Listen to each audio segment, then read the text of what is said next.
En el otoño de 1916, 2 años después del estallido de la Primera Guerra Mundial, el ejército británico había perdido más de 250.000 soldados. A medida que aumentaba el número de hombres enviados a primera línea de batalla, las líneas de suministro comenzaron a debilitarse, dejando a los aliados al borde de la derrota. En 1916, los británicos estaban desesperados. Churchill pensaba que si no se conseguía reclutar más mano de obra, la guerra se perdería. En aquel momento crucial de la guerra, un lejano aliado envió un ejército secreto de 140.000 hombres al frente occidental. Aquel ejército era chino. La fuerza motriz de la guerra es el suministro, y el cuerpo de trabajadores chinos era el engranaje que movía esa fuerza. Sus esfuerzos fueron vitales para convertir la posible derrota en victoria, pero su intervención se ha mantenido en secreto durante 100 años. Es un capítulo crucial de la historia que parece haberse desvanecido. Ahora, documentos, informes y fotografías recientemente descubiertos proporcionan una sorprendente perspectiva de esta historia olvidada y muestran cómo los chinos fueron borrados de la historia. Aquí arriba vemos una pequeña figura. La bandera es más reciente, la pequeña cara es más antigua. Es una gran señal. 100 años después, los descendientes británicos de aquellos héroes pioneros han emprendido un regreso emocional a los campos de batalla. Es una historia de injusticia. Oh, Dios mío, no me río porque sea gracioso. No puedo. Ni siquiera soy capaz de decirlo. Y sacrificio. No podía rebelarse y decir, esto incumple mi contrato, quiero volver a mi país. El ejército olvidado del mundo.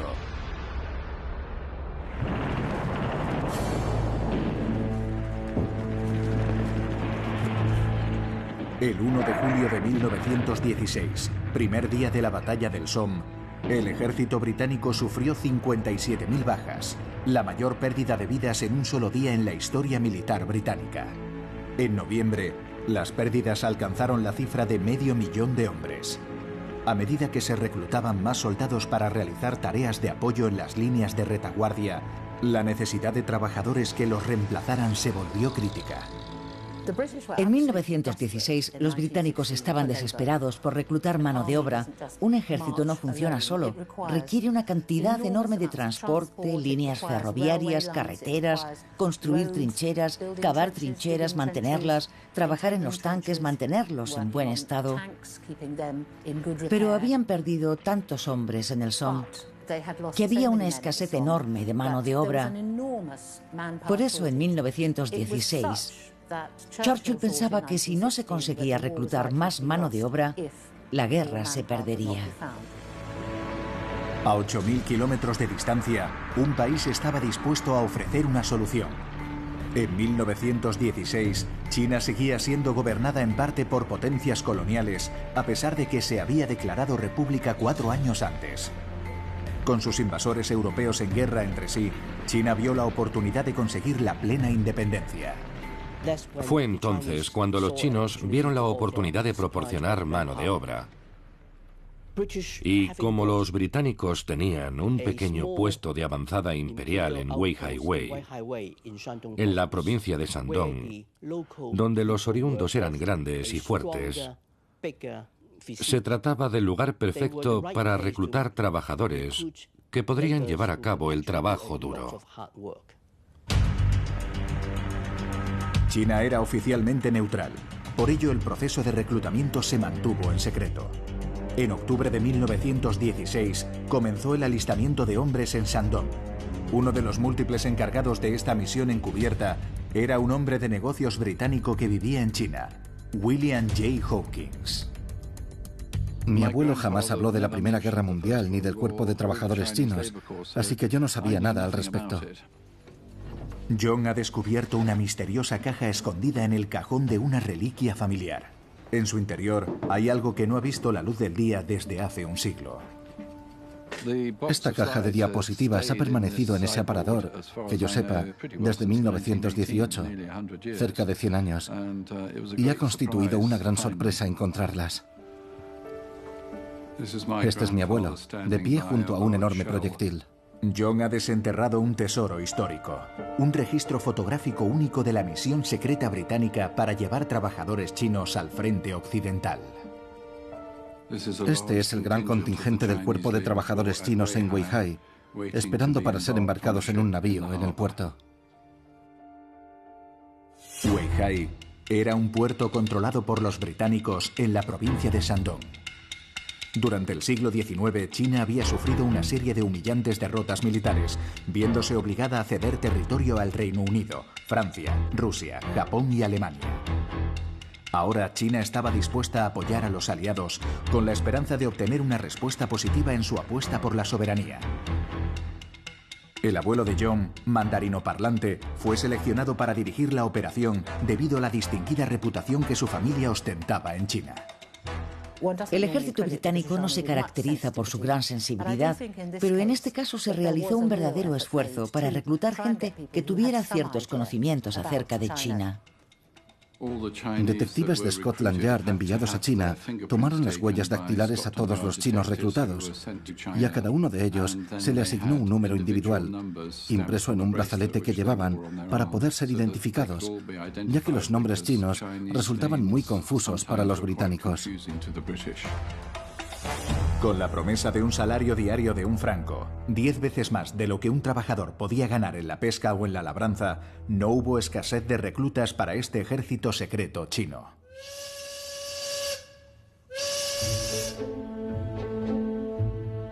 El viaje encubierto de China al Reino Unido duró 4 meses, y 2 semanas las pasaron encerrados en trenes de carga sellados mientras cruzaban Canadá.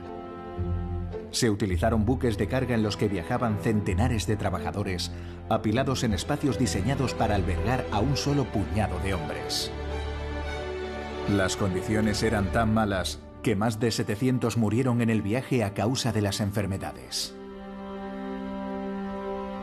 6 chinos que enfermaron en el trayecto y nunca llegaron a Francia están enterrados aquí, en Folkestone.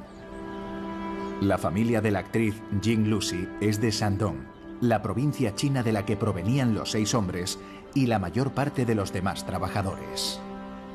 Mi abuela materna es de Shandong, así que cuando supe acerca del cuerpo de trabajadores chinos, pensé que si alguien debía conocer aquello era yo, siendo mitad británica, mitad china, y me pregunté por qué no conocía esta historia, porque es una parte importantísima de la historia de ambos países. El periodista británico Danny Buckland ha estado investigando la historia del Cuerpo Especial Secreto chino.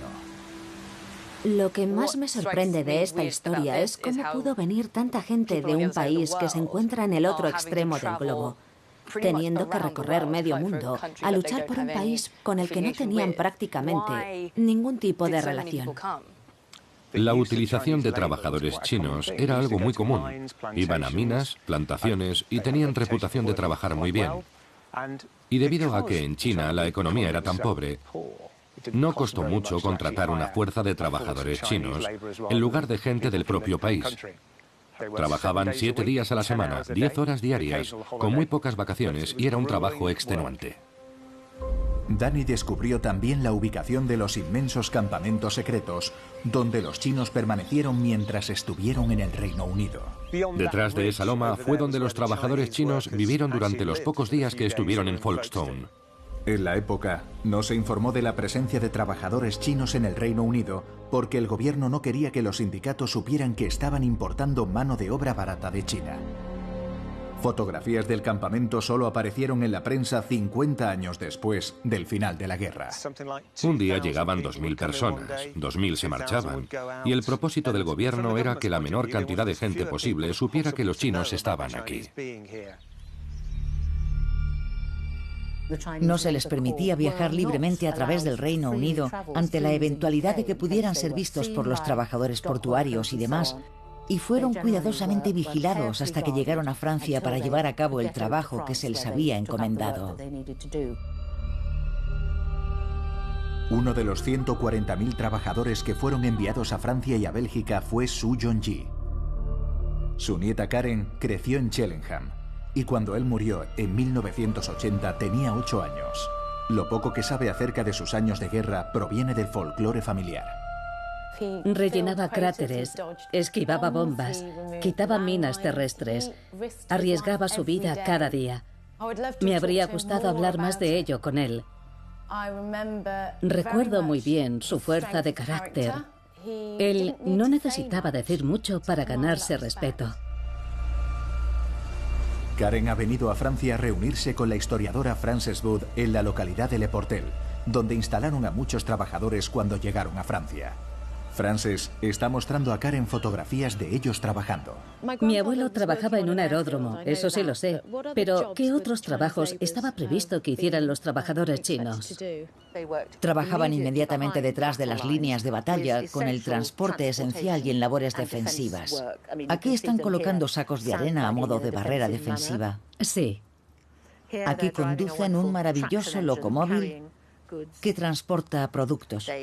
Cavaban trincheras, eran los más rápidos cavando trincheras y llevaban suministros esenciales a la línea del frente. En este singular metraje, los trabajadores están celebrando el Año Nuevo Chino, uno de los 3 días festivos que se les permitía tener en su importantísima misión. Estas fotografías recientemente descubiertas muestran a los trabajadores manejando munición, y Karen siempre ha creído que su abuelo arriesgó voluntariamente su vida cuando firmó el contrato. Pero Frances ha localizado el contrato de trabajo original de Su Yongji y cuenta una historia diferente. Primera cláusula: ningún trabajador chino será empleado en cualquier tipo de operación militar. Solo trabajarán en industrias y agricultura. Parece una pregunta tonta, pero ¿sabía mi abuelo que iba a ir a una zona en guerra? No, él no esperaba eso. Él pensaba que se trataba de un contrato para ir a trabajar al extranjero y nada sugería, No, seguro que no. que pudieran darse esas condiciones. No puedo imaginar entonces el impacto que debió sufrir cuando llegó. Los trabajadores fueron contratados como civiles y no como personal militar, lo que explica por qué tantos decidieron venir a Europa en el apogeo de la guerra más brutal de la historia. Yo creo que la mayoría de los trabajadores que firmaron no eran conscientes de lo que realmente habían firmado. La gran mayoría eran analfabetos y no tenían ni idea de la existencia de la guerra. Se hicieron grandes esfuerzos en la época para mantener oculto a aquel ejército secreto. Pero ¿por qué sigue siendo desconocido 100 años después? Nuevas investigaciones en Estados Unidos pueden albergar la respuesta. Parece que a medida que el ejército olvidado del Reino Unido llegaba a Francia, también era borrado literalmente de la historia. En el verano de 1917, los aliados se encontraban en mitad de la ofensiva más grande de la Primera Guerra Mundial, conocida como la Batalla de Passchendaele. Había 3.000 armas pesadas y 65 divisiones aliadas involucradas en la lucha. Esta enorme máquina de guerra era mantenida y abastecida por depósitos de suministros como Le Fontinet, a 25 kilómetros de la línea del frente.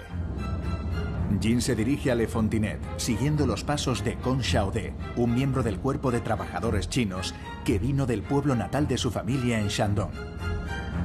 Kong era uno de los 140.000 hombres del Cuerpo Especial de Trabajadores Chinos enviados a Francia en 1916 y 1917. El historiador militar Spencer Jones ha realizado una extensa investigación acerca de la vital contribución de este ejército secreto al esfuerzo de guerra aliado. La Primera Guerra Mundial fue la primera guerra realmente industrial, donde se movilizaron todos los recursos de un país. Los suministros eran ingentes, y ahí es donde el cuerpo de trabajadores chinos entró en acción. Ellos podían manejar todos aquellos suministros y asegurarse de que les llegaban a los combatientes en el frente. ¿Algunos de esos suministros se abastecieron en alguna batalla famosa de la guerra?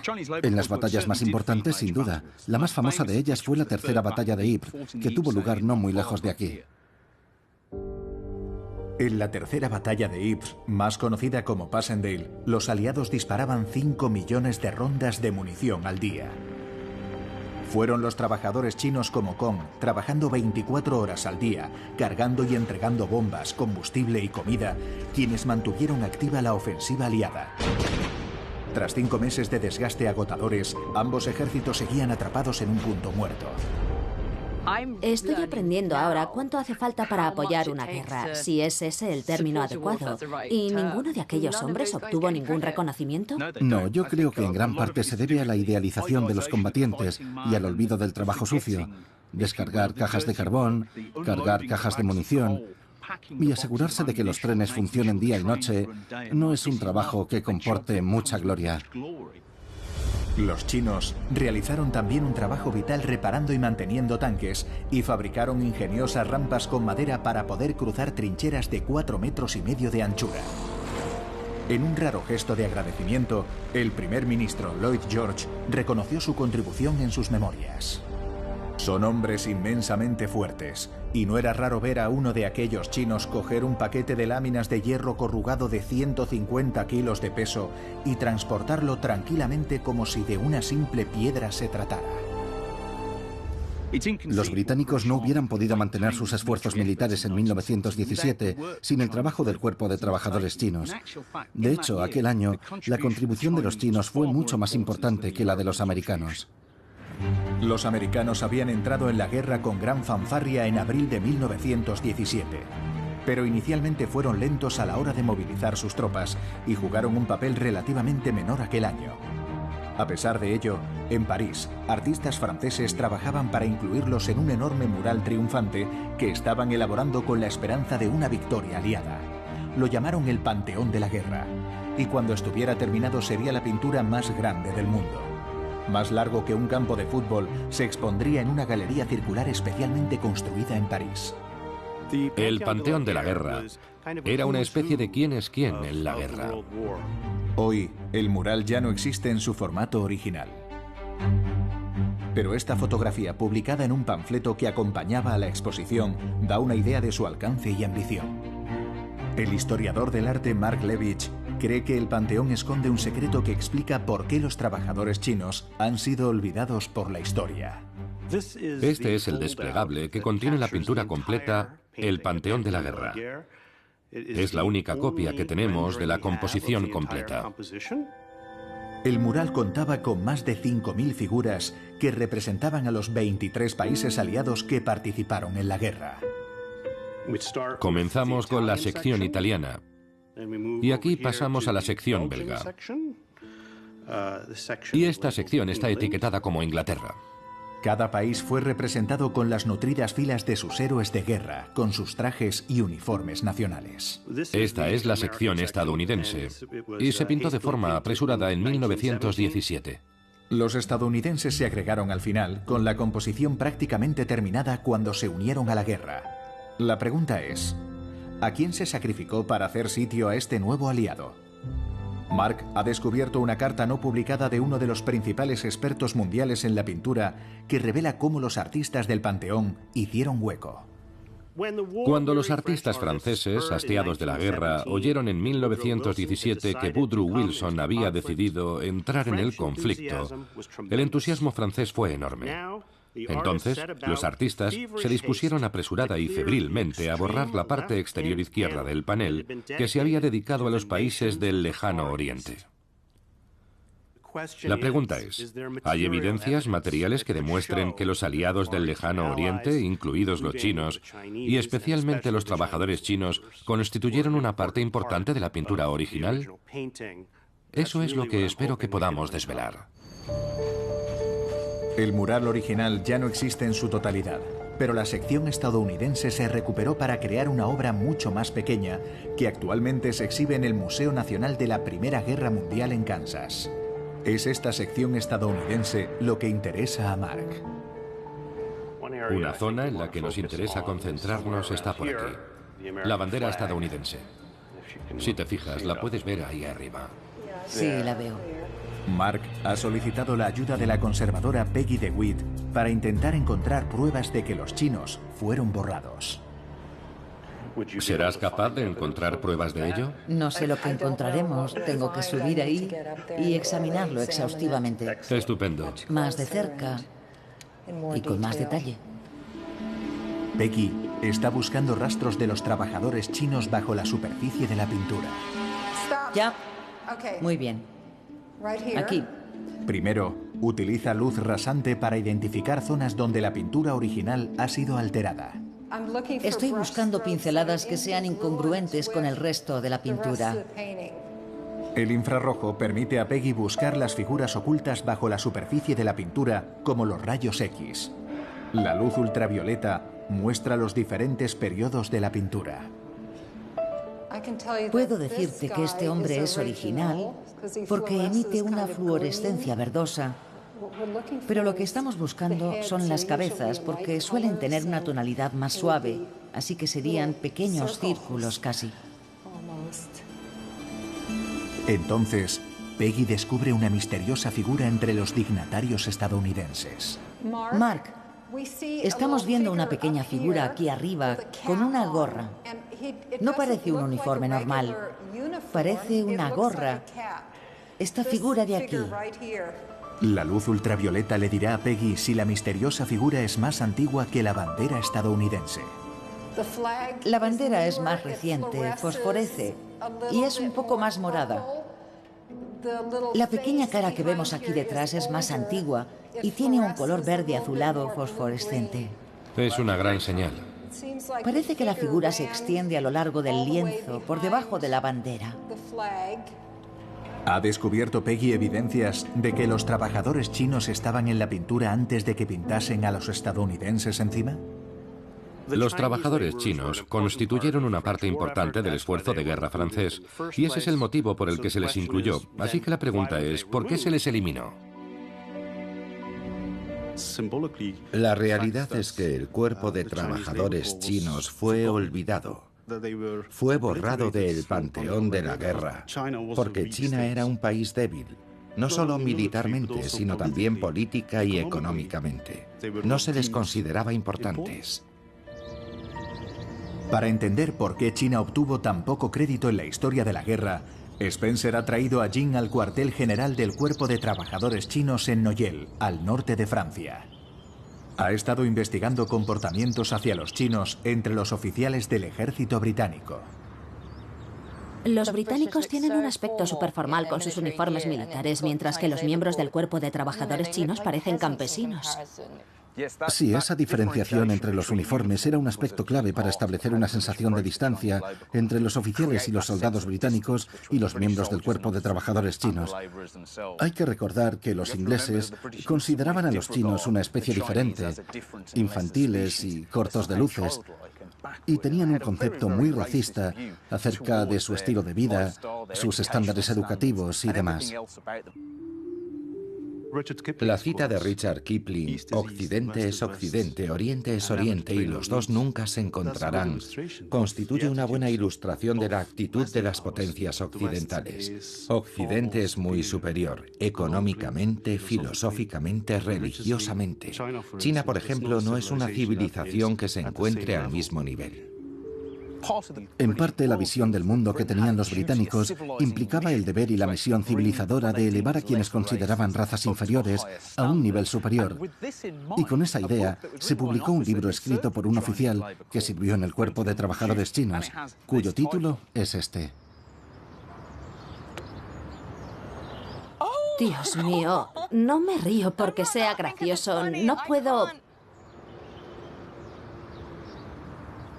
Con los chinks, los amarillos. ¿Y para quién era esto? Este libro se escribió para que el público británico tuviera una mayor valoración del Cuerpo de Trabajadores Chinos, y este fue el título que se escogió. El coolie al que adiestramos y llevamos a Francia es un tipo simple y alegre. Se contenta con las cosas más simples de la vida. Roba, pero no en demasía.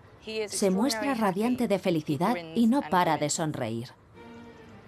Está cambiando con esta nueva experiencia y no hay un solo coolie en Francia que cuando acabe la guerra no vuelva a su país siendo un hombre mejor gracias a sus hazañas en el extranjero. Se les consideraba una raza de sirvientes susceptible de progresar gracias a la cultura y a la mentalidad británicas. Eso los mejoraría y regresarían con ese aprendizaje a China. De nuevo aflora esa visión racista. Nuestros hijos se recomienda una actitud paternalista hacia los coolies. Tienen una inclinación innata a hacer el tonto. Son una raza de Peter Pans que nunca han crecido. Todas las noches agradezco a Dios que esos hombres no sean soldados. Ninguno de ellos llegaría vivo a las trincheras. Madre mía. No entiendo cómo podían emitir un juicio tan peyorativo sobre su capacidad como seres humanos. ¿Y este término, coolie, qué significa? Coolie significa que no trabajaban a cambio de un salario o de unas condiciones de vida, sino como simples sirvientes de sus empleadores. Era un término despectivo que jamás se usaba para describir a un trabajador europeo. Se reservaba exclusivamente para los trabajadores chinos. Me siento profundamente decepcionada por el comportamiento de los británicos. No consigo entender que los chinos vinieran aquí a ayudar y esa fuera su recompensa. Que los británicos les dedicaran esos términos denigrantes y escribieran un libro con un insulto racial tan obvio escrito en letras mayúsculas. Sería tan inaceptable como llamar conguitos a la gente de raza negra. En agosto de 1917, China renunció a su estatus neutral y los trabajadores chinos se convirtieron en aliados de pleno derecho. Pero la vida se volvería más difícil aún para ellos, pues estaban a punto de sentir toda la fuerza de la disciplina militar británica. El 21 de mayo de 1918, la Fuerza Aérea Alemana comenzó a bombardear los aeródromos aliados en el norte de Francia como parte de su ofensiva de primavera para tratar de lograr una victoria fulgurante. Y Alemania desplegó 500.000 de soldados más en el frente occidental a medida que se adentraban cada vez más en territorio aliado. En el punto álgido llegaron a caer más de 3.000 bombas alemanas por minuto y los trabajadores chinos, incluido el abuelo de Karen, Su Yongji, se encontraban directamente en la línea de fuego. Su era uno de los encargados de reparar las pistas dañadas y ahora Frances ha acompañado a Karen a la base aérea de la RAF en Saint-Omer para mostrarle cómo eran las condiciones de trabajo de su abuelo. Este es mi abuelo. Sí. Mi abuelo le contó a mi padre que el momento en el que más miedo pasó fue cuando le ordenaron ir al aeródromo y cubrir los cráteres de las bombas mientras los aviones alemanes bombardeaban, porque los aviones aliados podían aterrizar en cualquier momento. Eso entraba dentro de lo que sería una actividad militar y le colocaba en un peligro derivado de dicha actividad militar, lo cual iba en contra de la primera cláusula de su contrato.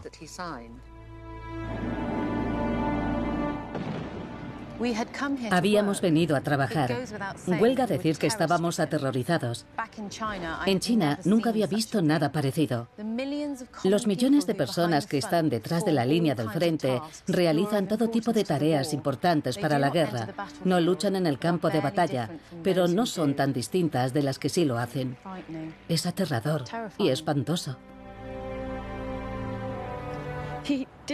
Él no tenía elección. No podía rebelarse y decir, esto incumple mi contrato, quiero volver a mi país, ¿sabes?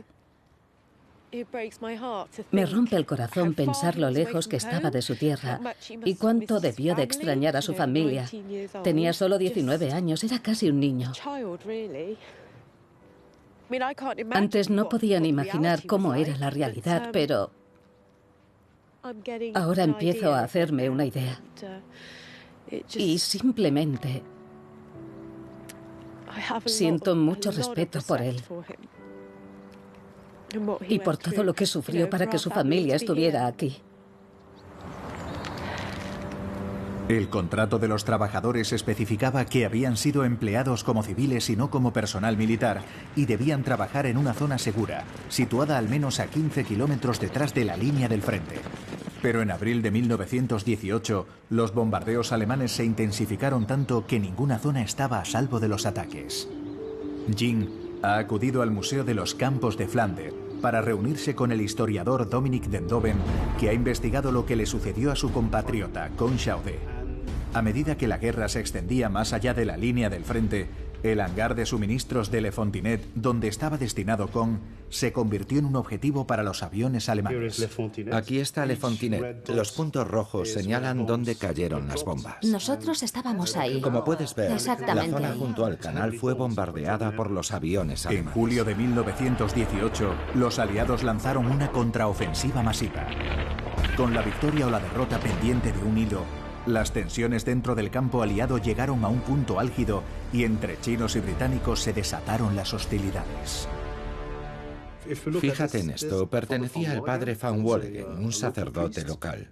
Este es el manuscrito original de su diario. Vaya. Y en él menciona a ¿Es los el chinos. El original, sí, en efecto. En algunos de los campamentos chinos hay protestas airadas y la situación ha empezado a ponerse fea. Ayer apuñalaron a un capitán inglés. Hoy en Bushburn, 30 de ellos se han tumbado en el suelo negándose a trabajar y han sido golpeados. Al pasar por el campamento, junto a Berger Place, he visto a 3 de ellos con los brazos extendidos atados a la alambrada y otro atado por la pierna. Con este tiempo no debe de ser nada agradable. La temperatura ha caído muy por debajo de 0. Es muy triste que la situación llegara a ese punto. Se supone que eran camaradas luchando en el mismo bando y sin embargo se hacían eso los unos a los otros. Sí, y creo que el motivo es que los británicos nunca vieron realmente a los chinos como sus aliados. Ya. Los consideraban unos simples subordinados. La mayoría de los oficiales veía a los chinos como una raza inferior, que solo trabajaban cuando eran convenientemente azotados. Se consideraba que era la única forma apropiada de tratarlos. En otoño de 1918, la contraofensiva aliada, apoyada por una red de trabajadores chinos, se impuso a los alemanes. Incapaz de conservar sus conquistas territoriales, al llegar el invierno, el aislado ejército alemán se sentía desmoralizado y vencido. Día del armisticio. El 11 de noviembre de 1918 la guerra llega a su fin. Todo el mundo expresa su júbilo mientras las tropas aliadas se preparan para irse. Excepto los chinos, que habían firmado un contrato de 3 años con los británicos y ahora tenían que limpiar los campos de batalla. Creo que la peor parte de su trabajo llegó, de hecho, después del día del armisticio, cuando tuvieron que retirar de los campos las minas y los proyectiles usados, muchos de los cuales aún estaban activos, y recoger los huesos y los cadáveres para ser enterrados. Debía de ser una tarea repugnante y deprimente para cualquiera. En ese momento se produjo más rechazo a la hora de cumplir con las tareas y los trabajadores comenzaron a rebelarse y a declararse en huelga. Kong Xiaode, el compatriota de Jing, de Shandong, fue uno de los trabajadores contratados por los británicos. Dominique ha estado investigando el historial militar de Kong y ha acompañado a Jing al cementerio militar de Leibarak, cerca de Calais, para mostrarle qué fue de él. Es él, Kong Xiaode. Pero no fue el único. Si te fijas, las 3 lápidas que hay junto a la suya tienen la misma fecha. Hubo una rebelión. Los chinos se amotinaron ese día. Y para reprimir los disturbios, los británicos enviaron a un pelotón de guardias y dispararon contra la multitud. ¿Les dispararon? Sí, así es. Los británicos les dispararon. Sí, sin someterles a un consejo de guerra ni nada parecido para poner fin a los disturbios. Así que fueron asesinados por sus propios empleadores. Dios mío, Dios mío. Qué manera tan horrible de morir. Después de recorrer medio mundo, después de sobrevivir de milagro al viaje porque te trataban como a ganado, después de realizar los trabajos más repugnantes y ser castigado por las causas más nimias y ni siquiera ser bien alimentado, y cuando te rebelas para defender tus derechos, porque ya no aguantas más, te disparan en medio de la calle, sin más, como a un perro. Las autoridades no ordenaron ninguna investigación sobre el fusilamiento. El suceso salió a la luz porque un ciudadano canadiense murió víctima del fuego cruzado, lo que provocó una investigación sobre su muerte. Si no llega a ser por la muerte de ese canadiense, nunca habríamos conocido el destino de los otros 4. Es obvio que se le consideraba una persona más valiosa, y el canadiense era también un trabajador que estaba en las Fuerzas Armadas. Estaba haciendo lo mismo que estos hombres. Más o menos, sí. Pero era canadiense. Era canadiense y blanco. Era más valioso. Sí. Mucho más valioso que estos hombres. No es así como esperaba que terminara esta historia. Fieles hasta la muerte.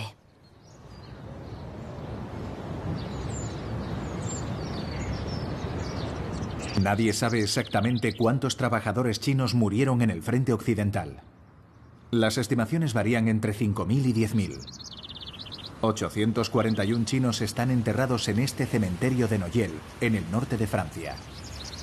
Al igual que hicieron con los aliados, los trabajadores chinos, como el abuelo de Karen, fueron los encargados de enterrar a los muertos.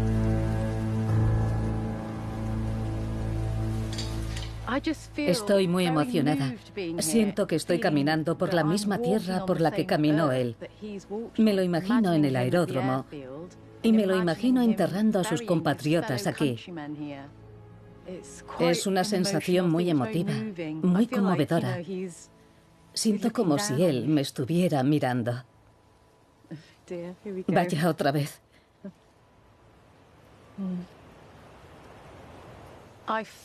Estoy muy orgullosa de él. Le estoy muy agradecida, tanto a él como a los demás, porque si no fuera por él y por otros como él, nosotros no estaríamos viviendo en el mundo libre, liberal y democrático en el que vivimos hoy. Y somos muy afortunados de vivir en ese mundo, en este mundo. Así que, en realidad, se lo debemos todo a él. A principios de 1919 la guerra había terminado, pero la historia iba a dar un nuevo giro, ya que entre China y los aliados estaba a punto de producirse un duro enfrentamiento diplomático. En enero de 1919, las naciones aliadas se reunieron en el Palacio de Versalles, a las afueras de París, para iniciar las negociaciones de paz que pondrían fin a la Primera Guerra Mundial.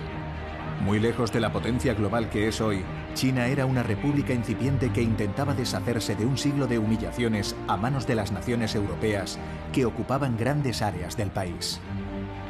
La inclusión de China en la Conferencia de Paz de Versalles fue de enorme importancia para los chinos. Por primera vez en su historia, China iba a sentarse junto a las grandes potencias aliadas: Reino Unido, Francia, Estados Unidos, casi de igual a igual. Era algo extraordinario. Sería un punto de inflexión para China. Ahora bien, lo que en realidad deseaban obtener era la devolución de las concesiones alemanas en Shandong, con todos sus privilegios, a China.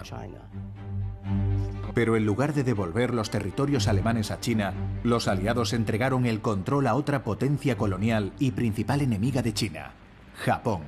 Una de las experiencias más tristes de China en la Primera Guerra Mundial fue descubrir que Francia, Reino Unido y Rusia habían firmado tratados secretos para permitir que Japón se apoderara de Shandong y de las antiguas colonias alemanas a cambio de prestar ayuda marítima a los aliados en la guerra. China no tendría que haberse molestado en ayudar a los aliados, no tenía la menor posibilidad de obtener nada en Versalles debido a los tratados secretos. No es una exageración afirmar que China fue traicionada por sus aliados. La razón política que impulsó el envío del cuerpo de trabajadores chinos fue dar a China una voz en las negociaciones de paz con el objetivo final de recuperar soberanía. Y esa humillación tuvo enormes repercusiones en China, en cómo los chinos se vieron a sí mismos y en cómo los chinos vieron a las potencias occidentales. La traición de Versalles provocó enormes manifestaciones en toda China. El gobierno se derrumbó y en el vacío político que le siguió se formó el Partido Comunista liderado por Mao Zedong, que colocó a China en un camino diametralmente opuesto ante las democracias occidentales que la habían traicionado. Es un momento crucial en la historia de China, un momento trascendental, ya que marcó la entrada de China en el siglo XX y por extensión en el siglo XXI. Fue el nacimiento de la China moderna. Mientras la delegación china abandonaba las negociaciones de Versalles con las manos vacías, en París, millones de personas celebraban la victoria aliada y contemplaban maravilladas la representación pictórica más grande jamás realizada del Panteón de los Héroes de Guerra. El gigantesco mural ya no existe, pero algunas fotografías de la época ampliadas muestran el aspecto que debía de tener cuando se expuso por primera vez en 1919. El historiador del arte Mark Levitch cree que un grupo de trabajadores chinos que aparecía representado en el mural fue eliminado y sustituido por tropas estadounidenses cuando los americanos entraron en la guerra. Pero al observar de cerca los 5.000 personajes de la pintura original, Mark descubrió la figura solitaria de un trabajador chino, agachado a los pies de los estadounidenses. Esta es la sección estadounidense de 1917, pintada apresuradamente para tapar la sección aliada del Lejano Oriente. Y aquí en esta esquina aparece el único trabajador chino sentado en las escaleras. La sección estadounidense del Panteón se exhibe hoy en el Museo Nacional de la Primera Guerra Mundial de Kansas. Estaba dañada, pero Daniel McMorris, un artista oriundo de Kansas, la restauró y la modificó en 1959. Misteriosamente, el trabajador chino sentado en las escaleras junto a la bandera de los Estados Unidos también desapareció, dejando a Mark con otro enigma entre manos. Al modificar la pintura, eliminaron el personaje. Y si existiera alguna prueba de a dónde fue a parar el fragmento y por qué se decidió eliminarlo, sería de gran ayuda. Mark ha conseguido localizar a Jack Cox, el último superviviente del equipo original de asistentes de McMorris, para tratar de averiguar lo ocurrido. Hola. Hola, Jack. Me alegro de verte. Estas son fotos al azar que hice con una pequeña cámara Polaroid. Instantáneas que tomaste tú mismo. Eso es. ¿En el estudio? En el estudio. Mientras estabais trabajando. Exacto. Esta me parece especialmente interesante porque parece mostrar que el trabajador chino que aparecía en el original Fue borrado. en efecto ya no está. ¿Y tú trabajaste en esa zona? Sí, limpié la parte inferior de la escalinata para dejar hueco a lo que fuera que quisieran poner allí. Entiendo, algunas de las figuras fueron trasladadas aquí. Sí. Pero este hombre que estaba sobre los escalones no volvió a aparecer. Y quisiéramos saber... ¿Por qué se eliminó? ¿Por qué se eliminó? Sí. ¿Te ordenaron que limpiaras ese trozo? No, yo no tuve nada que ver en eso. Ya. Me encargaron limpiar toda la Entiendo. pintura. Yo solo le preguntaba cada día qué parte de la pintura quería que eliminase. Y estoy seguro, aunque tal vez no debería decirlo, que él no consideraba a los trabajadores chinos tan importantes para el conjunto del mural. Recuerdo que trabajé mucho en esos escalones, así que quizá fui yo el que lo borré. Pienso que el Panteón de la Guerra es, en muchos aspectos, un prisma para ver cómo un grupo entero de personas que participaron en la guerra fue borrado de la historia. Y eliminar a ese único trabajador simbólico constituye la metáfora perfecta para comprender la percepción occidental de la participación china en la Primera Guerra Mundial.